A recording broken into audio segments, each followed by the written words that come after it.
সম্মানিত ভাইরা আমার,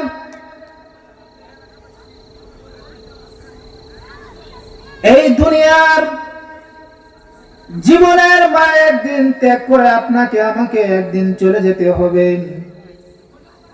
দুনিয়ায় আমরা কেউ থাকার জন্য আসি নাই রে বাবা। এই জন্য মরণ আমাদের একদিন না একদিন হবেই হবে। মরণ থেকে কেউ আমরা কখনো পলায়ন করতে পারবো না রে বাবা। কবরের যাত্রী আপনাকে আমাকে হতেই হবে। এই জন্য নিজের গুনাহের কথা চিন্তা করে একটা বার আল্লাহ তাআলার হুকুমগুলো মেনে আমরা কবরের যাত্রী হই। এজন্য হযরত উসমান রাদিয়াল্লাহু তাআলা কবরের পাশ দিয়ে যখন যাইতেন, কবরের পাশ দিয়ে যাওয়ার পর কবর দেখলে হযরতে উসমান গনি রাদিয়াল্লাহু তাআলা বেহুশ হয়ে পড়ে যাইতেন। আবার যখন হুঁশে আসতো তখন সাহাবায়ে কেরামরা জিজ্ঞাসা করতেন, উসমান কেন আপনি কবর দেখলেন, কেন আপনি অজ্ঞান হয়ে চিৎকার মেরে পড়ে যান? হযরতে উসমান ডাক দিয়ে বলেন, ও আমার সাথীরা,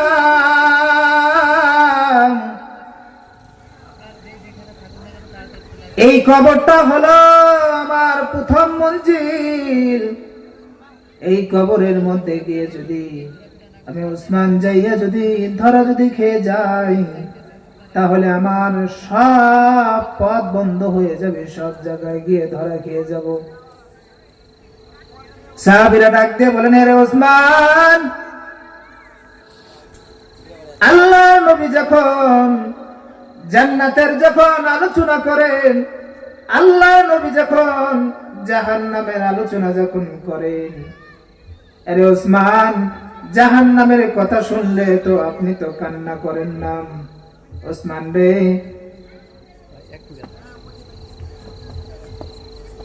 একটা এলান শুনলেন, যে এলানটা দিয়েছেন আপনাদের নতুন এমপি সাহেব আসতেছেন, এই জন্য যারা এদিকে সেদিকে ঘোরাফেরা করতেছেন, মেহেরবানি করে মাহফিলের মঞ্চে চলে আসেন আপনারা সকলে। এবার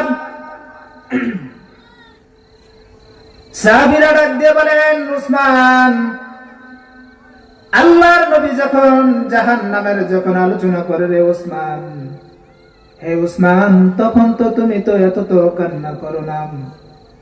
আরে উসমান, কবরের পাশ দিয়ে যখন যাও এত কেন কান্নায় বিচলিত হয়ে যাও রে উসমান, কারণটা কি? হযরত উসমান ডাক দিয়ে বলেন, সাথীরা শুনে রাখো,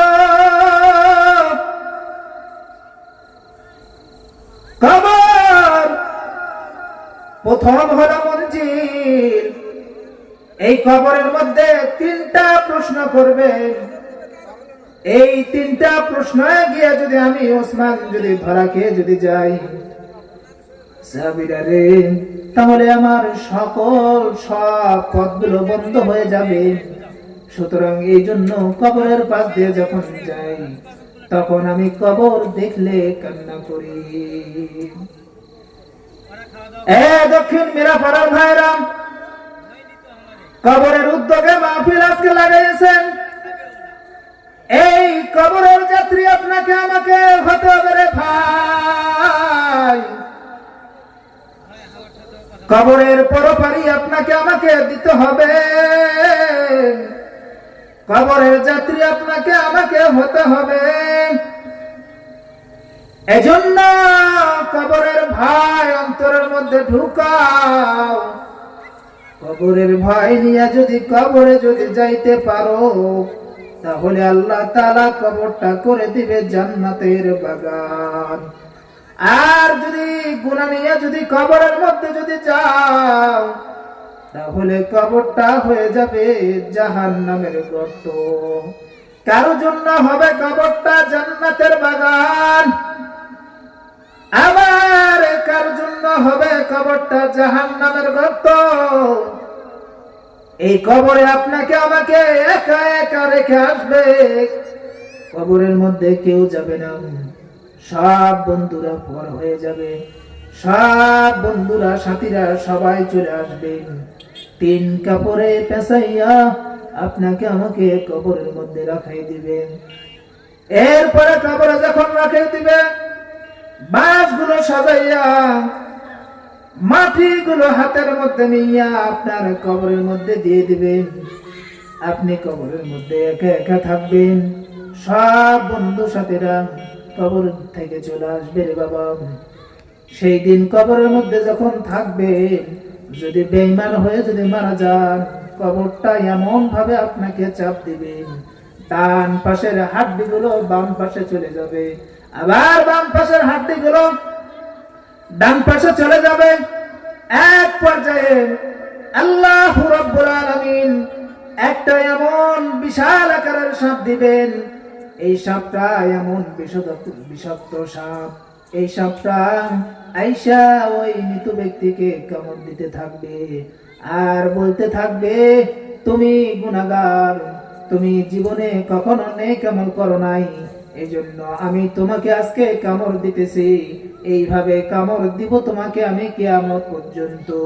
নবী বলেন, এই সাপটা এমন বিষাক্ত সাপ হবে, একবার যদি দংশন যদি করে তাহলে ৭০ গাছ মাটির নিচে ঢুকে যাবে। এবার তাকে উঠানো হবে, আবার তাকে সবল মারা হবে, আবার ৭০ গাছ মাটির নিচে ঢুকে যাবে, আবার তাকে উঠানো হবে।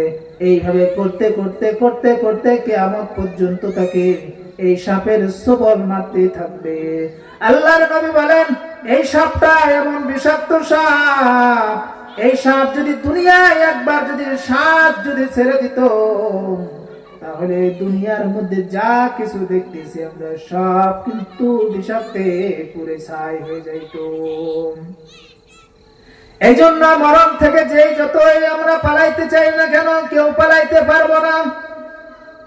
মরণ থেকে যতই পালাও, মরণ তোমায় নিবে ঘিরি।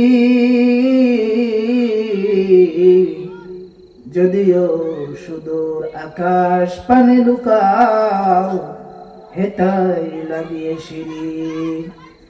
নদী পথে নৌকা চালাও ও মাঝি ভাই, বেলা ডুবে যাবার আগে আমি ওপার উঠতে চাই।